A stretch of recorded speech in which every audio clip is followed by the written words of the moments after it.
أعوذ بالله من الشيطان الرجيم. بسم الله الرحمن الرحيم. اللهم صل على محمد وآل محمد وعجل فرجهم. اعوذ باللہ من الشیطان اللعین الرجیم. بسم اللہ الرحمن الرحیم.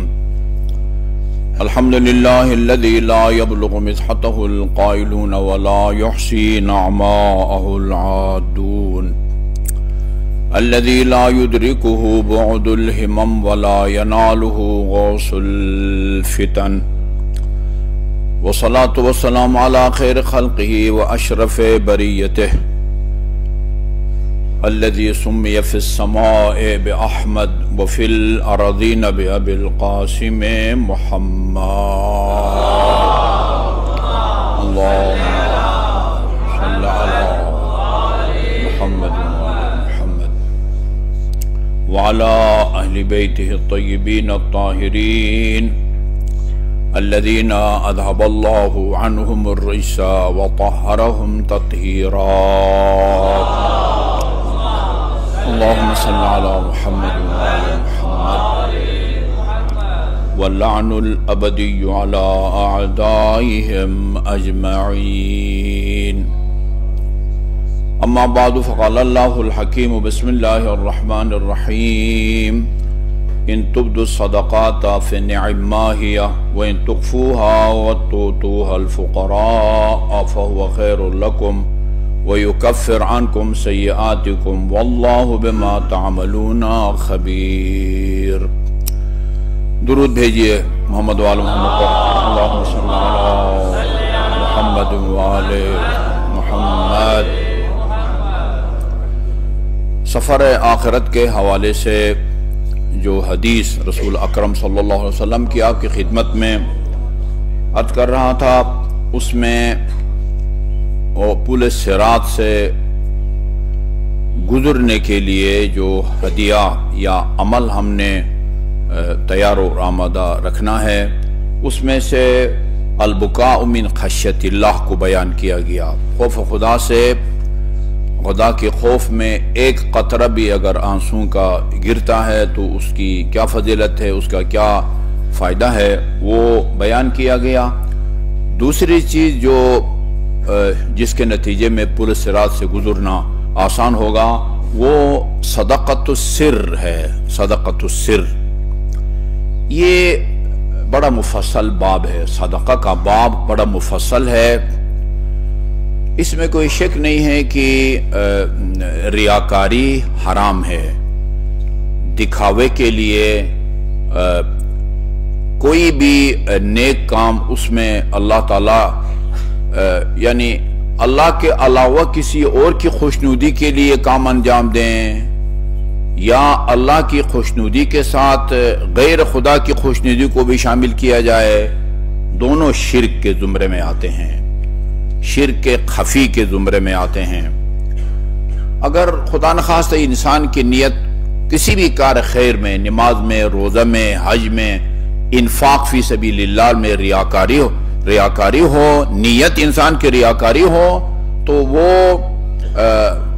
شرک خفی کے زمرے میں آتا ہے، حرام ہے، اور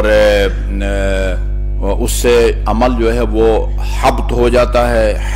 بیطوین اردو میں آپ اس کا ترجمہ ضبط کہہ سکتے ہیں. جس طرح حکومت بعض چیزیں ضبط کر لیتی ہیں، اسی طرح اللہ تعالیٰ بھی بعض اعمال کو ضبط کر لیتا ہے، یعنی اس کا کوئی اثر اور نتیجہ باقی نہیں رہتا.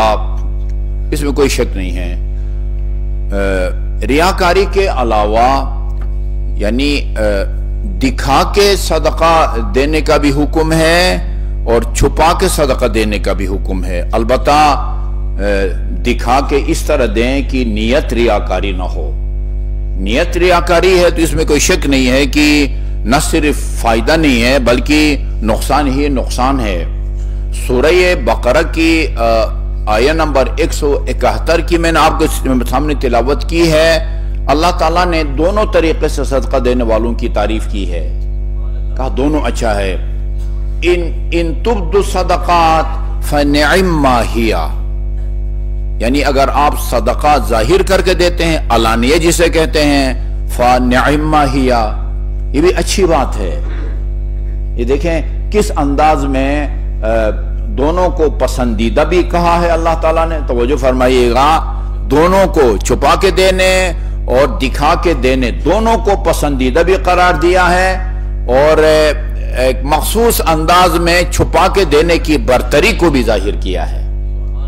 ان تبدوا الصدقات فنعما ہی، نعما یعنی بہت اچھا ہے، جیسے کہتے ہیں اسی نعمت سے ہے، نعم ہاں کے معنی میں ہے، نعما ہی یعنی یہ بھی اچھا عمل ہے، یہ بھی اچھا عمل ہے، لیکن وَإِن تُخْفُوهَا وَتُؤْتُوهَا الْفُقَرَاءَ، اور اگر چھپا کے وہ فقراء کو دے دو، جیسے کہ کئی روایات میں ہیں دائیں ہاتھ سے دو تو بائیں ہاتھ کو خبر بھی نہ ہو، اس طرح کو دے دو، فَهُوَ خَيْرٌ لَكُمْ، یہ دیکھیں چھپا کے دکھا کے دینے کے لیے بارے فَنِعْمَ هِيَ ایک اچھا کام ہے، یہ اچھا کام ہے، لیکن وَإِن تُخْفُوهَا وَتُؤْتُوهَا الْفُقَرَاءَ، اگر چھپا کے فقراء کو دے دو تو فَهُوَ خَيْرٌ لَكُمْ، یہ تمہارے لیے خیر کا، خیر ہم کہتے ہیں خیر افضل تفضیل ہے۔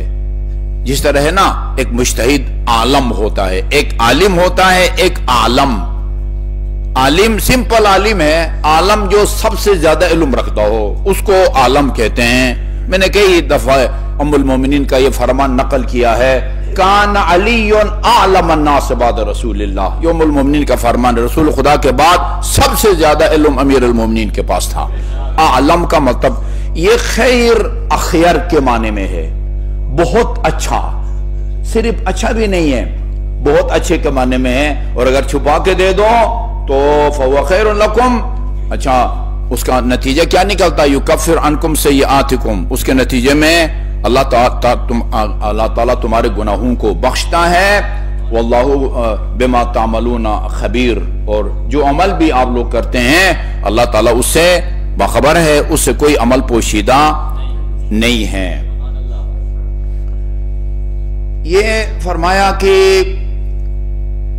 علیکم بالصدقہ، علیکم بالصدقہ، یہ پورا چیپٹر اس قابل ہے کہ وہ سارا میں آپ کو سنا دوں انشاءاللہ۔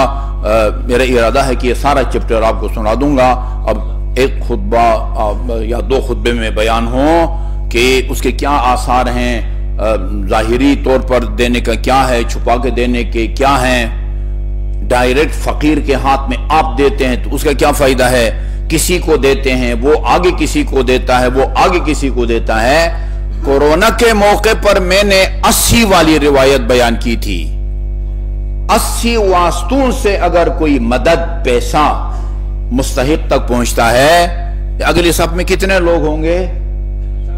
50 ہوں گے، 50 شاید مشکل ہو، چلو 50۔ اس پہلی مومن نے وہ صدقہ نکالا، ساتھ والے کو دیا، انہوں نے اس کو دیا، انہوں نے اس کو دیا، انہوں نے اس کو دیا، اور آخر میں فقیر کو دیا۔ جی ان 50 کے 50 کو اتنا اجر ملتا ہے جتنا اجر اس کو ملے گا جس نے جیب سے نکال کے آگے چلایا ہے۔ یہ 80 کی روایت میں نے سنائی تھی، یہاں ہزاروں کی بھی باتیں ہیں، 1000 واسطوں سے بھی ایک صدقہ جی اور کسی فقیر تک پہنچتا ہے، ان تمام واسطوں کو اتنا فل اجر ملتا ہے جتنا اجر اس مومن کو ملتا ہے جس کی جیب سے یہ صدقہ کی رقم جو ہے نا وہ نکلی ہے۔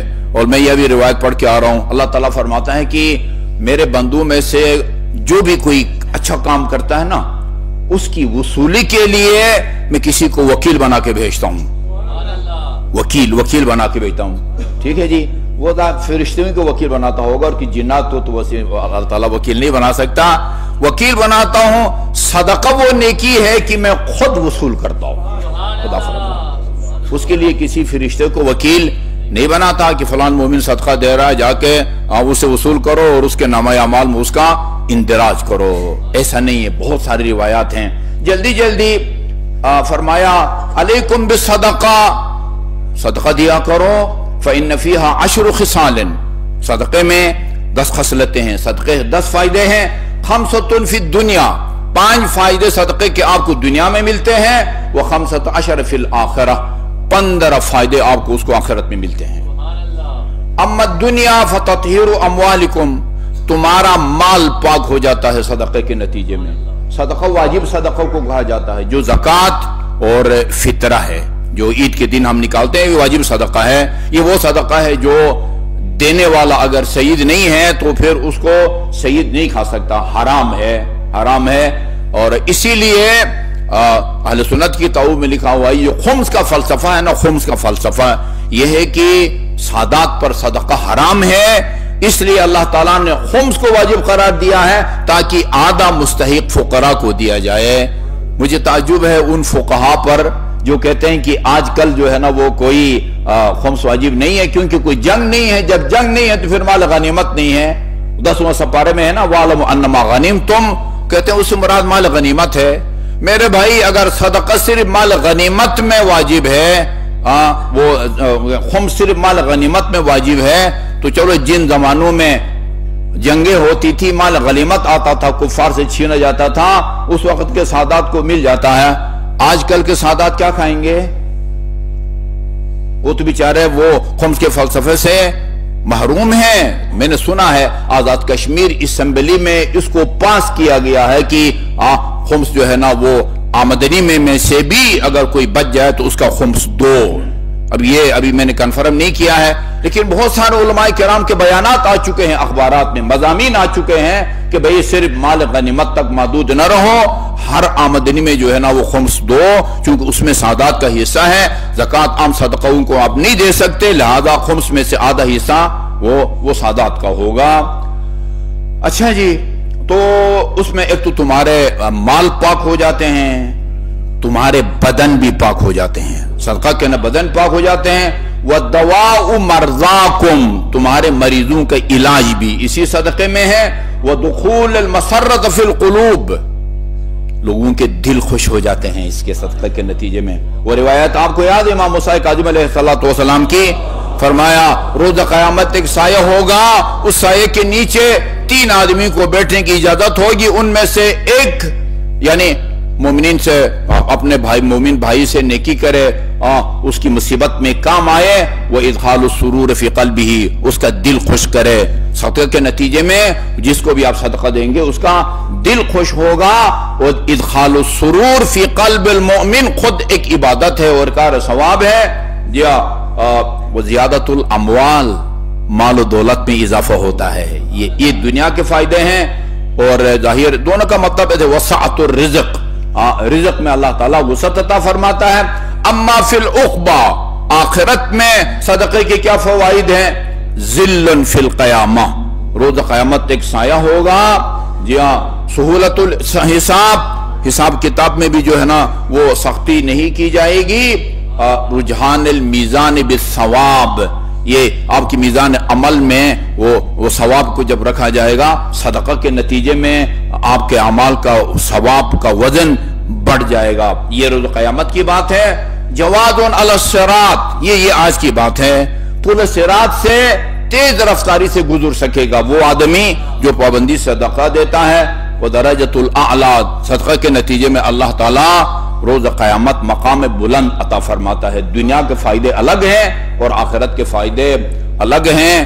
داو مرضاکم بالصدقہ بھی ہے. یہ الصدقہ تدفع البلاء، بلاؤں کو ٹال دیتا ہے. تطفی غضب الرب، یہ وہ آتش غضب رب کو گل کر دیتا ہے اور بجھا دیتا ہے. اللہ تعالیٰ اب اس کے دنیوی اور اخروی فوائد سے ہمیں بہرمند ہونے کی توفیق عطا فرمائے. اعوذ باللہ من الشیطان الرجیم، بسم اللہ الرحمن الرحیم. والعصر ان الانسان لفی خسر الا الذین آمنوا وعملوا الصالحات وتواصوا بالحق وتواصوا بالصبر.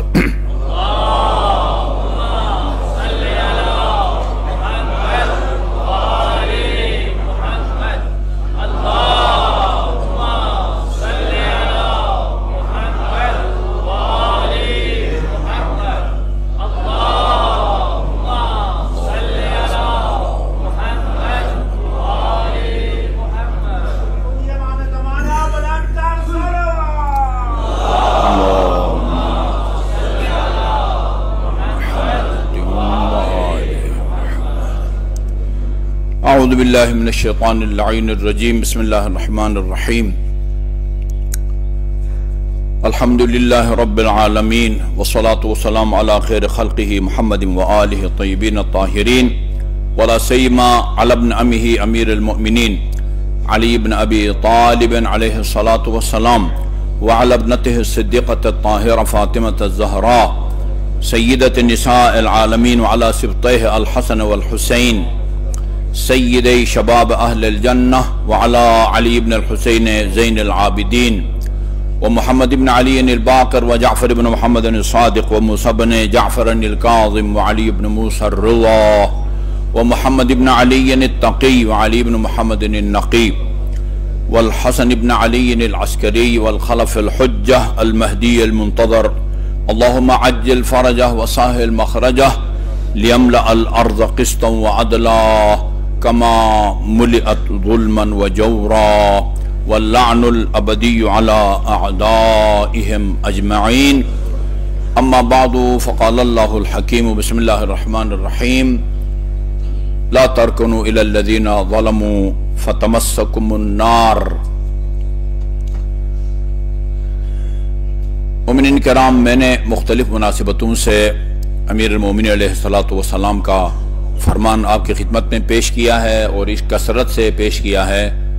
مجھے امید ہے اکثر کو یہ فرمان زبانی یاد ہو گیا ہوگا اور یاد ہونا چاہیے اور اس پر ہم کو عمل بھی کرنا چاہیے اور جو کام بھی کرنا چاہتے ہیں اس میں اپنے امام کے اس فرمان کو پیش نظر اور مد نظر رکھنا چاہیے، اور وہ ہے ثلاثۃ لا يموت صاحبہن حتی یذوق وبالہن۔ تین گناہگار ایسے ہیں کہ اللہ اس وقت تک ان کو موت نہیں دیتا، اس وقت تک ان کو موت نہیں آتی جب تک زندگی میں اسی دنیا میں ان کو ان گناہوں کی سزا نہ ملے۔